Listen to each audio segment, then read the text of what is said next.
Hey, what's happening everyone? Shane, aka Wild Poker here. Today I'm going to be starting a new to YouTube series, and the series is going to go over a lot of the most important hands I've played in my recent shots at 510. Some of them are important because they're giant pots, and I think will be pretty exciting to see. And some will be important just because I think it's going to be a very good conceptual check, both for myself and for you guys that are watching these videos, making sure that we're not misapplying some concepts in some spots, or just being completely unaware of some concepts in some spots. So I think it's going to be a good opportunity for both study for everybody, for sure, and definitely there'll be some nice, I think, with some of these hands you'll see in future videos, I think there'll be some pretty good entertainment value when you guys see some big pots getting thrown out. The first one, I guess, is going to be a little bit less on the entertainment side. As you can see, it's a relatively small pot, only 43 big blinds total here at 510. So compared to something you'll see later, kind of small, but I think it's definitely a good study opportunity for both myself and for probably a lot of you guys watching this video. This is one that I played early on when I was just starting to take shots at 510, and during the play I think there was some people that were very anti the line that I took, and were calling into account specifically my check back here on the turn. I myself was kind of debating the check on the turn, so I thought it would be a good opportunity to look at this one, start with this one, and then we'll fire out more videos later on with one or two hands each video down the road. So let's get right into this hand. First off, I want to say this one is kind of a while back, so unfortunately I don't remember if there's any reads that I have on this player here or any metagame that's going on or anything like that. What I can say, I mean, we are super deep, so that's going to be coming into effect a little bit for sure. And we are playing shorthanded with this guy sitting out and no player here. So anyways, I open 3x, fold. He 3-bets to 110, and I call here. One thing I'll say is that my guess, without being able to do like a PIO pre-flop simulations in heads-up pots, or doing a ton of just thought about 3-betting pre-flop, is that when we're this deep, 3-bet sizing needs to be a little bit bigger. I mean, if we look at it here, there's 30, 40, plus his 80, so there's $120 in the pot. Oh, sorry, plus his 110. So, sorry, 30, 40 plus his 110. So there's $150 in the pot, and it's only 80 for me to call that 150. So I'm getting almost 2 to 1, and I have position, and we're going to have a very big SPR post flop, which positional advantage is going to get bigger and bigger as we have a higher SPR, which I think with all these things combined, it just means that he's not really putting pressure on hardly anything in my range. I guess the very absolute bottom of my opening range here could consider folding, but as long as he goes to this sizing, I don't even know if we're folding the bottom of our range here. The price is just going to be too good. I'm not really opening. I guess let's take a second just to think about what the bottom of the range would be here. Given that this guy's likely a recreational player, I think we're going to have maybe even some hands like King 10 offsuit, you know, some very weak Ace-X offsuits and things like that. So I guess the offsuit bottom of my range will be able to fold, but the suited King 10s are not folding. I'm never folding a suited Ace-X. I'm never folding anything that has some sort of suited connector value. So for example, if I'm opening 10 7 suited here, that's not going to be folding. So you just can see that I'm going to have a ton of board coverage on a lot of different board textures, and he's going to be in a pretty difficult spot to kind of assess the best line versus my range when I can just have so many different hands hitting so many different board textures. If he makes it a little bit bigger, my price is a little bit worse. It lowers the SPR. I think it's going to make it's going to be better for his value hands. He's getting more money in pre-flop with his value hands. And also for his bluffs, he's actually developing some sort of fold equity. So that's my thoughts on that. Moving on to the flop. I actually didn't read too much into his check. When he checks to me on this kind of board texture, because we're so deep, I actually think that players should be checking a pretty good frequency of their ace kings, ace queens, or any ace x hand just for protection for the rest of their range. There should be some pocket aces slow plays as well. And one of the reasons here is he probably very, very unlikely has 3s or 5s. We have those sets. And basically, if he bets all of his strong aces and pocket aces here on this flop, and we call, plus all his bluffs or whatever weaker stuff, and we call, when he gets to the turn, he's going to have to give up with his bluffs at a very, very high frequency. So when he checks, we now get to start taking advantage of his checking range pretty heavily, because he's just not going to be able to fight back. Even if he's trying to fight back with like his ace jacks and ace queens, we're still going to be able to put on a lot of pressure against him, given that we're just going to have more combos of sets and more combos of 2 pairs here, I would think.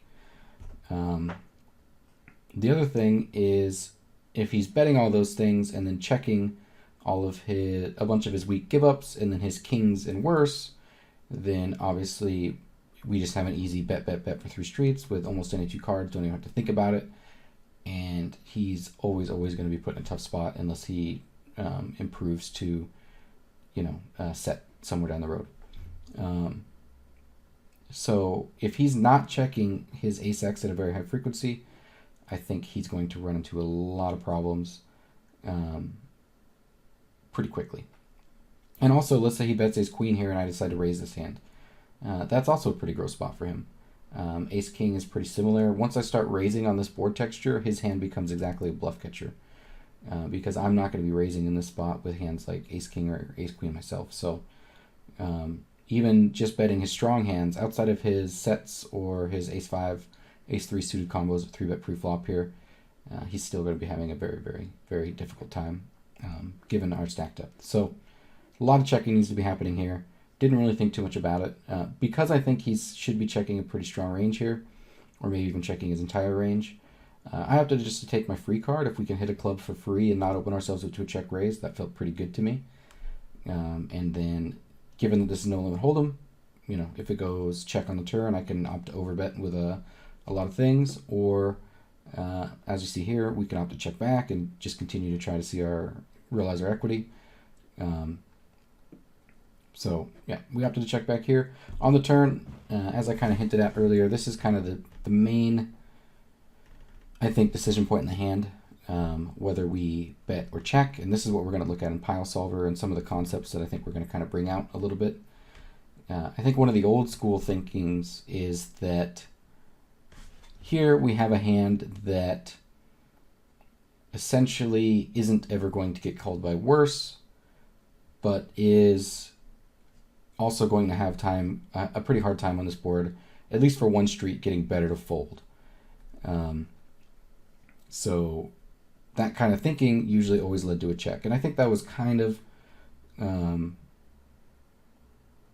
part of the reason why I ended up checking here for sure, is that kind of thinking. Also, I thought that just pure equity realization, again, not opening ourselves up to a check raise, was going to be pretty good. And I wasn't probably quite sure what this guy was going to be doing with his kings, queens, jacks. Basically, if I bet here, I'm setting up to probably needing to overbet the turn, and without kind of a little bit of a read on whether this guy's going to be a little bit too tight on rivers, or what he's doing on turns and rivers in these spots, I figured when we have a hand that has some showdown value, rather than just turning it into a bluff, which I did consider, I think rather than turning into a bluff, I felt pretty okay to just take my check, try to improve to 2 pair or a flush, and then if that does happen, try to get in some big bets on the river. And this is the main thing that we're going to be checking here in PioSolver when we run through the simulations. On the river, he bets 100. And I think this is also another pretty big decision point where we still do have the option to turn our hand into a bluff here. I ended up not bluffing because I think at this point it's pretty hard for me to rep anything besides like some of my 9-7 suiteds, a hand like a 7 suited, or pocket 7s. I guess I could have some 6-8 suited combos. I decided not to bet as well, but I think we just have a really hard time repping a lot of strong hands in this player's mind, and so because of that, I just don't think we really get to bluff here too often. And also, there are still some hands that he could be betting, that he could be taking this line, that we could beat. Some things like King Queen, Queen Jack, that we're maybe just kind of giving up flop and turn, or maybe trying to go for a check raise at some point. And when we check back twice, they decided that it was time to bluff. I think that's not a huge frequency, but we are getting a pretty good price here. And so I opted to make the call when we hit the pair. So we're going to look into that call as well. And yeah, it is PIO time, guys. All right, so first thing here, I have absolutely no idea what this guy's 3-betting range is going to look like. So I just kind of guessed. We gave him kind of a value range of ace-queen off plus, ace-jack suited, and then down to 10s, and then some frequency of the pocket 9s. And then I just kind of put in, you could see 0.2, so only 20%, just a small frequency of these kind of hands that could be mixed in his bluffs. You know, he could have some more stuff in here as well. I think people are pretty unlikely to go for the offsuit hands when we're this deep. And suited connector type hands tend to go up in value in these spots, so this probably feels okay as to maybe an idea of what people are doing. And then I think these are ones that people are going to be 3-betting at a much higher frequency, so I put these in there the whole time.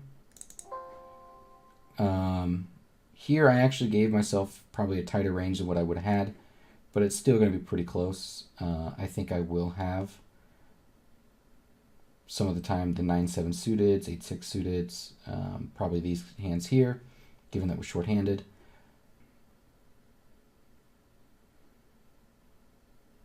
And if I'm opening these ones too, I'll probably have these here.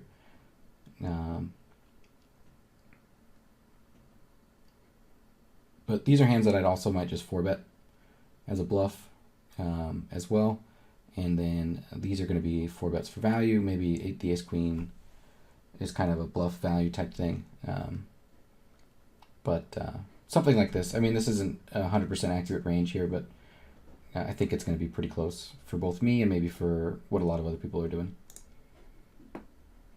And you can see here we just gave a ton of different betting options, raising options, donking options, all kinds of stuff going on here. Starting pot's $230 and effective stacks 2,000. So we got a lot to work with. So first thing you can see here is exactly what I was hinting at for the out of position player. And I think it's a good study point also to study kind of what the out of position needs to be doing. Is there is a lot of checking here. And one thing that I might do if I see something like this in PioSolver where almost 80% of our range wants to be checking is I might just check my entire range and look to move some of these bets into check raises or into overbets on the turn or things like that, and just make ourselves have a nice easy strategy where we don't have to worry about trying to vary a bunch of different options. Or the other thing would be to give us 2 different strategic options instead of 3, meaning like we can see that this is almost never done, this is almost never done. So let's just either make this bet slightly bigger and kind of average all the hands into a slightly bigger bet, or even just do these 2 bet sizes. That's another thing that you guys can do. So anyways, we can see here that PIO is just mixing everything. And this would be a strategy that would be impossible for a human to accurately, obviously. So I think going to like a simplified strategy here would be much easier for us. But as we expected, a lot of checking even with the pocket aces, ace kings, ace queens, and then all the weaker aces are checking even more. So we end up checking here. And then it gets to our option, and something that I was actually surprised to see, even though we're expecting so many checks from the out of position player, is that we actually want to bet here quite a bit. And it looks like, sorry, I'm going to pull this up to the side so that I can reference this for my own. Oh, we have it up here too, but makes it easier this way. We're trying to start putting in money as quickly as we possibly can right now with our pocket threes, our pocket fives, and our two pair here. And so because of that, PIO is going to just start finding a bunch of bluffs from things that have backdoor straights or gut shots or flush draws is what it looks like. And then some thinnish value here with the ace kings. But again, we're seeing a whole bunch of mixing. Not a strategy that I'm going to try to duplicate, but I do think that it's kind of an eye-opener, something that we should all be looking to do in these deep pots. Once we see that check, is be aware of what we're value betting and making sure that we're finding the appropriate number of bluffs to match that. And where our bluffs come from, they're going to be pretty high equity hands. Fours has the gut shot to the twos. Sixes has the backdoor straight draws. Pocket twos has the gut shot. We've got, you know, all these gut shots here. Backdoor straight draws here. Also hands that don't really have a huge amount of showdown value either. So it's mostly picking from this kind of category down here. And then everything else, we are seeing some actually non-flush draws wanting to be bet, but you see for the most part, it's flush draws. So we definitely, with our specific hand, could have started to find a bet for the 2/3 pot sizing. But as you can see, if you're looking, let me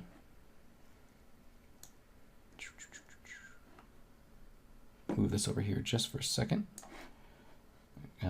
As you can see here on the EV of checking versus betting, it's actually slightly better for us to be checking. But as far as how our range wants to be balanced, PIO wants us to start betting this a little bit.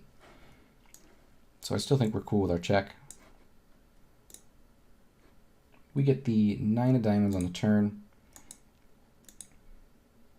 And now we can see here that after it goes check, check, the out of position really wants to start protecting its hand, wants to start getting some value, and then also wants to start balancing with some bluffs. So there's a lot of protection going on here, as you can see, with even a lot of the 9x hands being bet. Bluffs are being found here kind of all over the place. It's almost like it's turning 10s into a bluff, or maybe just a really thin protection bet along with the 9s. And then we're finding a lot of our bluffs down here and from this area. And then obviously going for insane value with the 6s. But again, we can see that the majority of our range is actually checking. And the rest of it are actually going for pretty small bets, and then something in between here with these two is probably maybe a little bit better bet sizing. But kind of as expected, we still see like these checking a whole bunch. And this is kind of the main part of the range that I was worried about just never folding once he checks again, and part of the reason why we didn't start betting on the turn. But let's see what happens when he checks. And I gave us check and then a bunch of different bet options, and it looks like obviously check is very, very highly preferred, just trying to get to showdown with our hands that have some showdown value, or realize some equity with our hands that could potentially improve to something, or just giving up with stuff that just has no equity. Seems like it's happening a lot here. And then it's finding some bigger bet sizings. And something that I was I wasn't surprised at all to see that the 10-9 is actually put into an overbet here on the turn with our specific combo, the 10-9 of clubs. But when we get to the river, I think we'll be a little bit shocked. So it looks like all the club versions want to be bet with a 9 at a pretty high frequency. And then the non-club versions, until we get to the king, are being checked back most part. And then again, we're still mixing in some bluffs with these things down here. looking like we're actually turning these into a potential bluff. But I think one thing we missed out here is that it's looking like, in this case, PioSolver is actually trying to build some fold equity right now with a 10-9, which I think we're going to see actually does happen. And then it's also trying to protect against some hands like King Queen that we actually saw in this villain's range, are in the range quite heavily. Maybe in other villains aren't. Maybe they're not checking as often. But it's trying to protect against some of those 2-over type hands pretty aggressively. And then I think we're also trying to build a pot for the times that we hit a 10 or a club. So there's a multitude of things going on here. But it looks like, I mean, if you just look at the EVs here, PIO against PIO, 10-9 is a slam dunk, mandatory, must be going for that overbet sizing on the turn. But again, keep in mind this is PIO versus PIO, and we're looking at some other differences later about that. So in this hand, we checked, and the river was the 7 of diamonds. And after it's going checks a bunch, he needs to be betting a lot of different things in his range. One thing we can see here is that his range actually, the out of position player is actually supposed to get here with quite a few different things. We can see actually quite a bit of like these kind of 3-bets. And again, keep in mind this is only 20% of the time he's 3-betting with these type of combos. But there is some slivers of these things getting here that need to be bluffed. Things like King 10s, King Jacks, Queen Jacks, Queen 10s. These were the kind of bluffs that I was talking about that could get here some of the time, that we're kind of giving up or trying to go for a check raise or something like that. That was the reason that we called, and we don't have quite the exact sizing that he made, but you can see when he bet 76 there. Our 9-10 of clubs, if we get to the river with it, should be a call. However, PIO almost never, ever, ever gets to the river with the 9-10 of clubs here in this check all the way down line. And then obviously all of our other stronger 9s that get here are going to be calls, along with a bunch of our ace X's and these type of pairs as well. And somehow it's defending with King-Queen combos as well. I mean, one thing I would say is that getting to this river, probably from an exploited standpoint, is people aren't going to probably check as much air on the flop and turn to bluff the river as PIO would be willing to do. Trying to go for, like I said, check raises or balance bluffs on all 3 streets. So against most players, I don't think we need to be as aggressive in our bluff catching as trying to get down to King-Queen here. But I do think that having a pair is probably going to be a pretty reasonable bluff catch for us. So with the fact that I, even though I made a mistake on the turn, I do think that we were okay here to call on the river. But I want to focus more on... Okay, hopefully the camera and stuff isn't too far off, but I realized that when I was editing, and one of the things that I wanted to talk about, I made a somewhat significant mistake in like some of the buttons that I click here for the things I was explaining. And so it had thrown some of the things off, so I wanted to go back and get that correct and make sure that we're talking about the correct line here.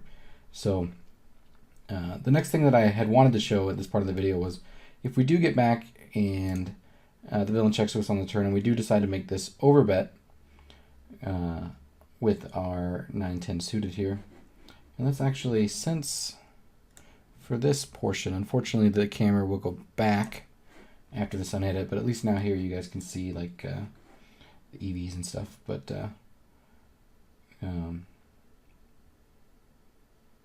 if we do decide to take the overbet line with this 10-9 suited, then he calls, we get the 9 of diamonds. Where the heck, 7 of diamonds river. Pretty much these are non-existent, although it looks like he's betting some stuff here. It's very, very, very, very zero. It's like a fraction of a combo. So he's checking. He checks to us. And this is the thing that really surprised me when I was going through this on my own, is the fact that we're actually not turning 910 into a bluff on even a blank river. So I think, myself included, a lot of us probably, once we bet the 910 on the turn, are deciding that we're turning our hand into a bluff. We're turning a hand that has some showdown value into bluff, and we'll usually go bet, and are hoping to get like the opponent's hands in this kind of range to fold. Kings, queens, jacks, tens to fold some of the time. But what we can see here is that when we're playing against PioSolver, it's making sure that its ranges are balanced when it gets to the river, and in the check call line on the turn. So it's actually going to have some things like king queen, king jack, some of these type of hands in this range here. And our 10-9 actually has a small amount of showdown value. You can see here the pot's $920, and we're expected to get $8 of that back with our check back with 910, which is a better expectation than what we would be getting if we're betting, if we're playing against PioSolver. So that was really a shock to me, in that we just need to be aware of where our villain's range is at, where our range is at, what things we need to be turning into a bluff, and what things have so much showdown value that actually turning them into a bluff hurts our expected value for that hand. And 910 was going to be one of those. So I think had I bet the turn, I probably would have made a mistake on this river by going for an overbet jam or something like that. And I just wanted to point that out. I thought that was pretty important for us to see here. That sometimes, even though we're kind of thinking it's a bluff on the river, there's really more than that going on. Sometimes, or we're thinking it's a bluff on the turn. Sometimes it's actually, it turns out that it's not, or that we just don't need to fire the two streets with it. Cool. So the next part of the video, we'll go back to the original video, but now we're going to look at some exploitative adjustments that I did doing some node locking stuff. And so one thing I wanted to see is, I kind of talked about it a little bit.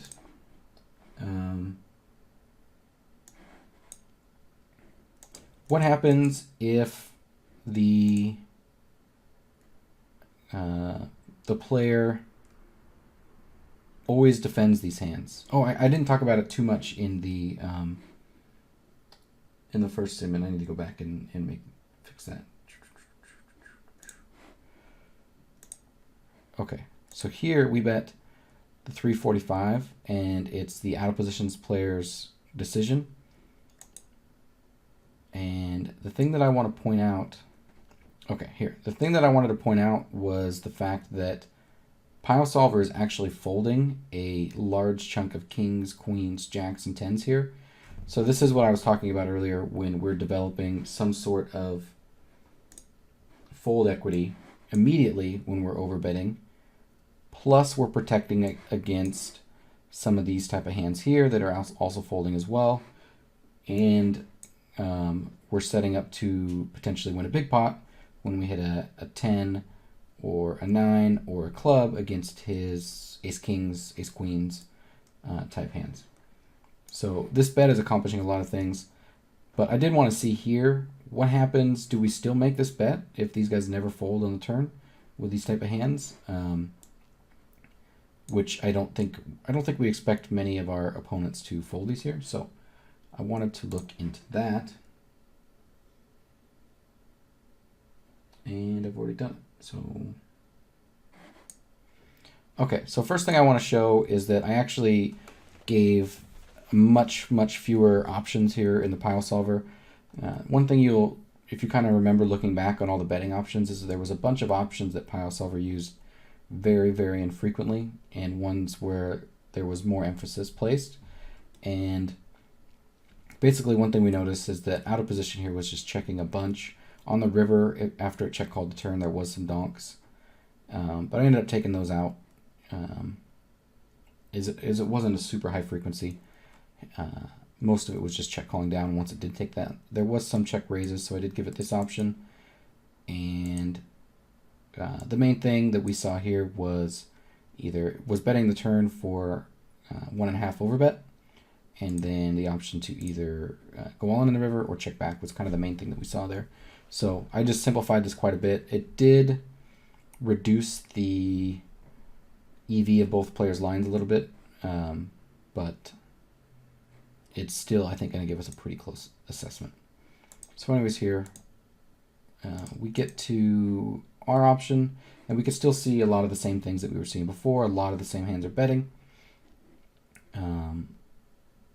We're betting the 10-9, and you can see there's a little bit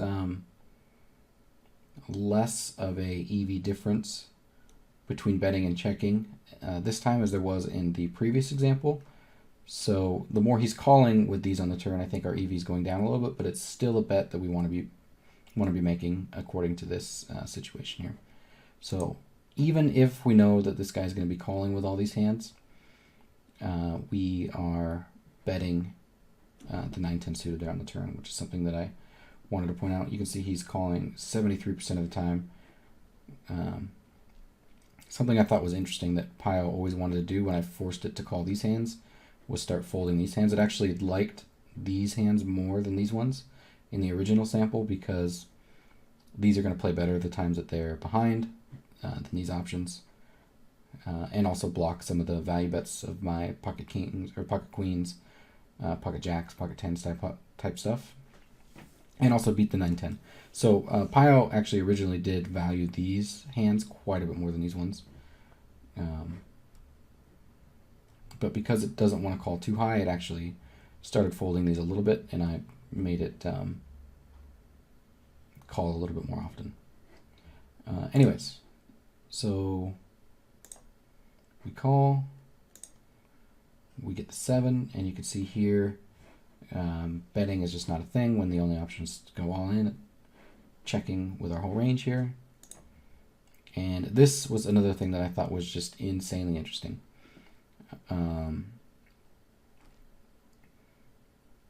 Because PIO is getting to the river with such a weak range of having a lot of hands that don't even have top pair, we now go crazy on the river with bluffs. And here's something that I'll show you what he has to call down with in order to make this not insanely profitable. But all of our 9-10s, clear bets. I guess at this point, one thing we always want to look at is our EV, or his EV, and our EV. And what happened is when he's overcalling on the turn at such a high frequency with a bunch of stuff that should have folded and getting his river with a weak range, our EV just goes through the roof, and his EV gets destroyed. So let's, real quick, I want to compare that one to the main one for the same line.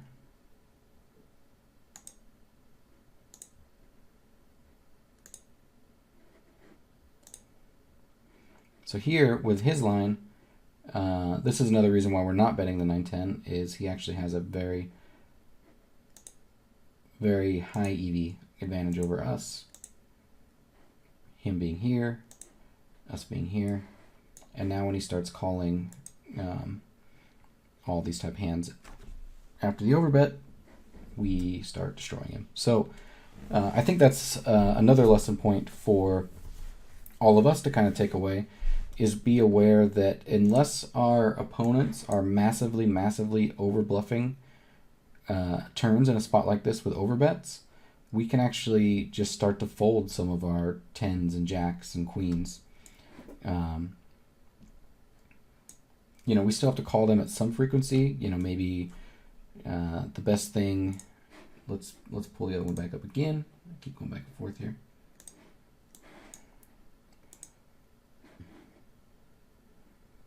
It looks like we're calling here at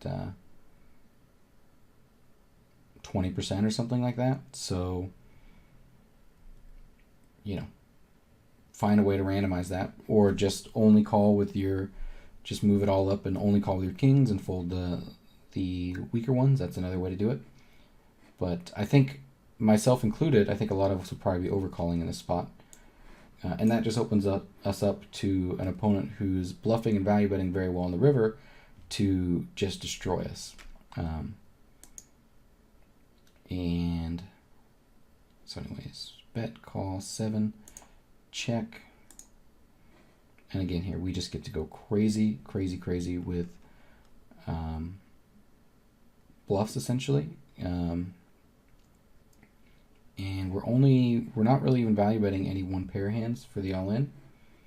We're just making sure we have all of our sets, all of our 2 pairs, a tiny bit of ace-king, checking back most of our non-2 pair hands, a little bit of ace-3 and ace-4 as bluffs, and just going crazy with any kind of set blocker value. Blocking kings seems to be pretty important. Blocking queens, I guess, is... I mean, it just doesn't matter because he can't...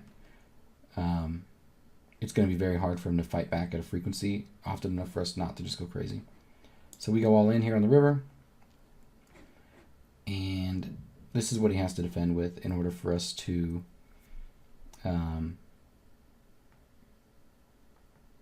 well, if he defends this much, then we're doing this well. I mean, we're making money on all of our bluffs here pretty much. As you can see the EV numbers here. Our bluffs are actually getting a part of the pot back. So that's pretty significant.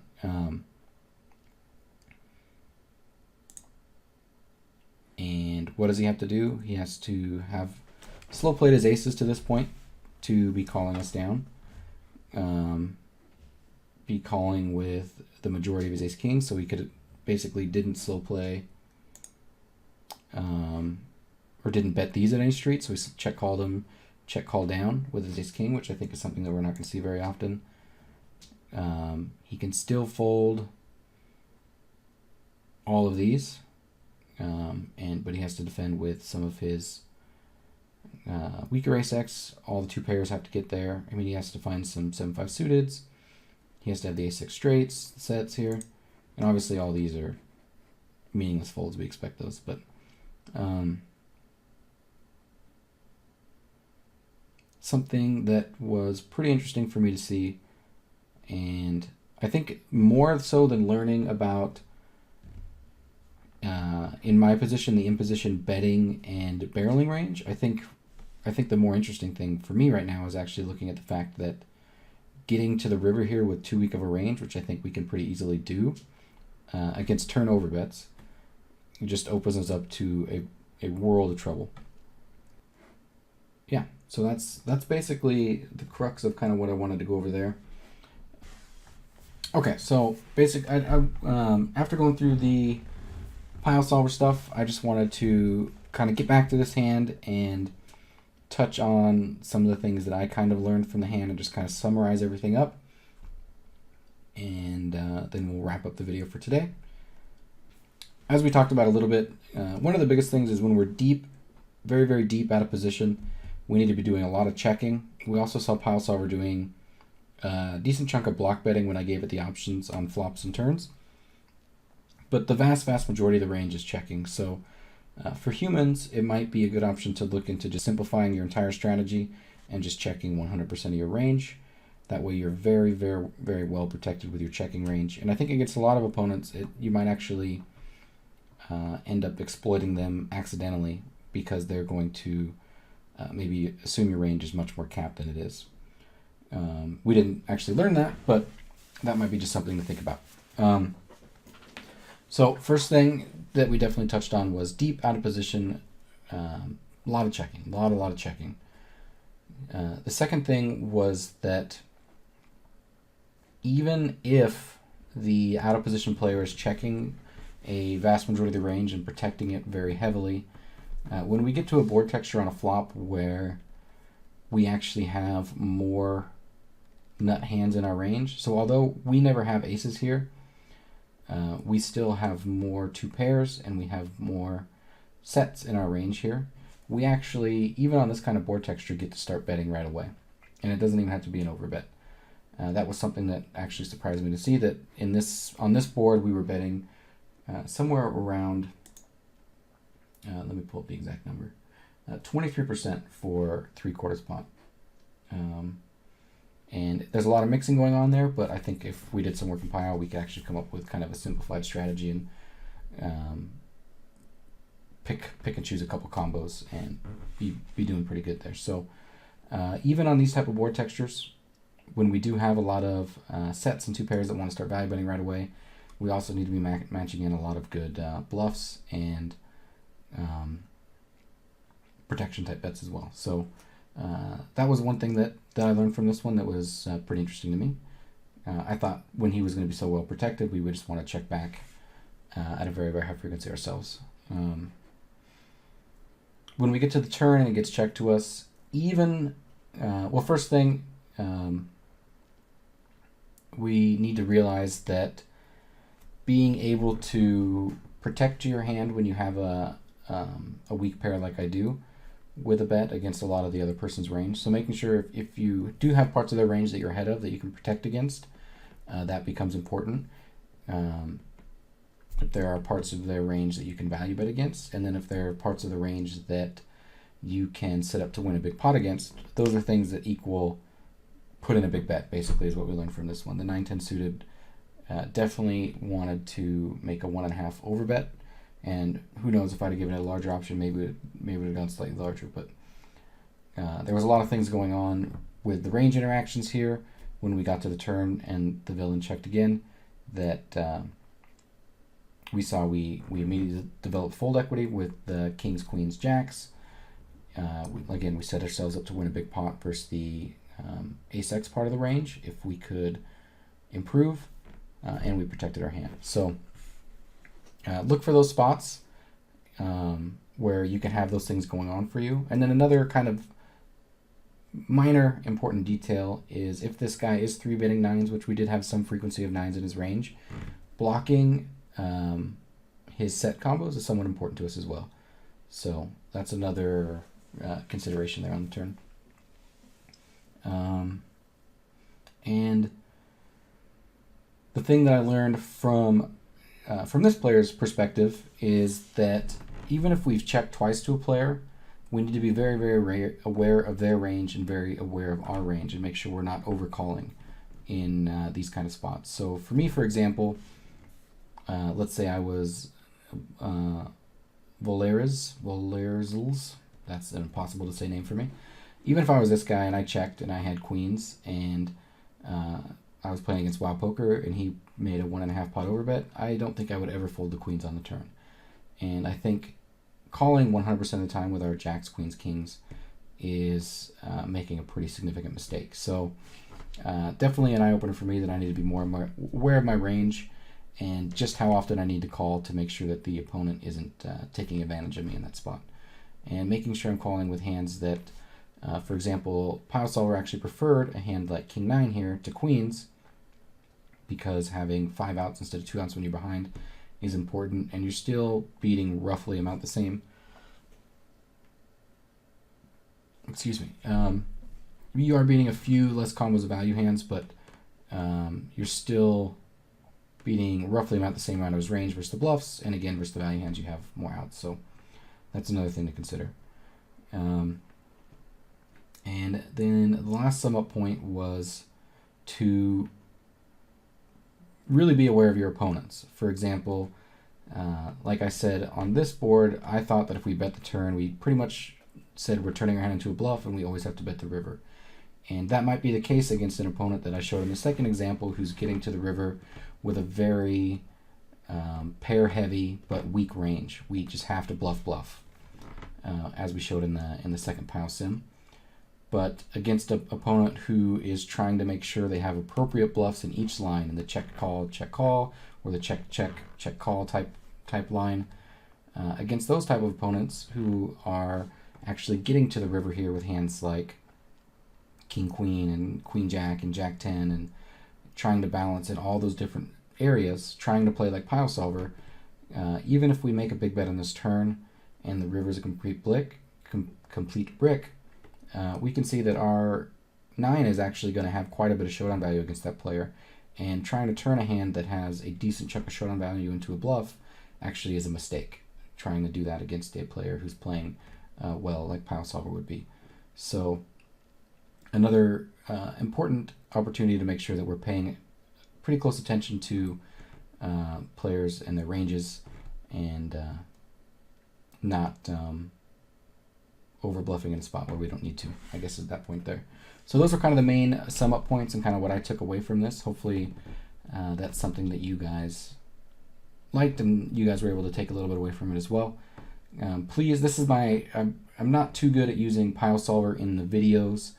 I haven't done a ton of PioSolver review videos for YouTube or even on stream, but I'm going to get into doing it a lot more. So if you guys have any comments, suggestions, ways that I could make it more interactive or more help you learn from it better, set it up better, so that it all works out smoother and easier to digest, then definitely please leave those comments down below in the YouTube video. And thank you guys all for watching, and see you in the next video.